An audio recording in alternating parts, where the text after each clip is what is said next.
All right, we're getting ready to play Auburn, going back twice in a row. The quirk in the schedule didn't really work to our favor, but that's what happens when you add two new teams and you're trying to make it work.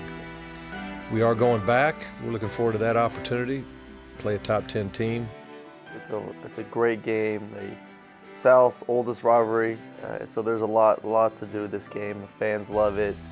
It's always a great atmosphere, always a great game. A lot of excitement. I think right now it's tied. I think with 54 wins apiece. So this right here, whoever wins will be in the lead. So it's going to mean a lot, and it just means a lot for both of us right now, where each of us are positioned in the East and then in the West in the SEC. And it's going to be a great matchup this year.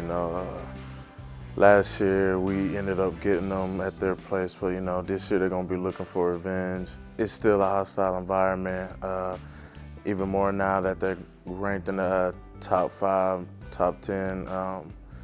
The fans are going to be loud, rowdy. It's going to be intense there. Our series, everybody knows, is 54, 54, and 8. It's a tie, and there's actually a .9 per game differential in score over all those years, over 116 games. We're going to the 117th game. That's pretty amazing how close that the series has been. So it's kind of legendary in how tightly contested most of these games have been, and how close the series has been. Very intense. My first experience, my freshman year playing the game, it was the year they won the national championship. Very intense game, back and forth all game long. Got a little chippy at the end, but like I said, it just means a lot. It's one of those great rivalry games that you look forward to all year long. The Auburn game, the Tech game, the South Carolina game, I mean, pretty much every SEC game is a fun game. It's an exciting game. There's always great environments, and they always mean a lot.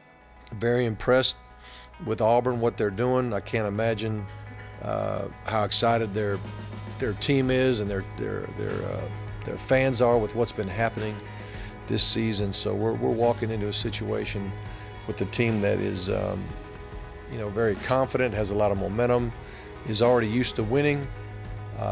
Going into the season you wouldn't say that, but by game 10 they're used to winning, and so teams like that are very difficult to beat. Very talented all over the place, and they're playing with a lot of confidence right now. Their whole team is playing with a lot of confidence. Just like every other SEC defense, they're big, they're fast, and they're going to make you pay if you make any kind of mistake on my part with accuracy. Just we got to have a great week of practice. I think that's something that we've been able to do the past 2 or 3 weeks, is really go out there and focus in on practice, focus in the film room, focus in the weight room, go out there, work our tails off, and make sure we're ready to go come Saturday. They're a great team. A lot of people think they like to pass the ball, but really they love to run the ball. It's going to be a good challenge for us up front. We still going to have to work on some fundamental stuff, but most of all, we just going to continue being physical up front. That's one of the big things we're working on each and every week.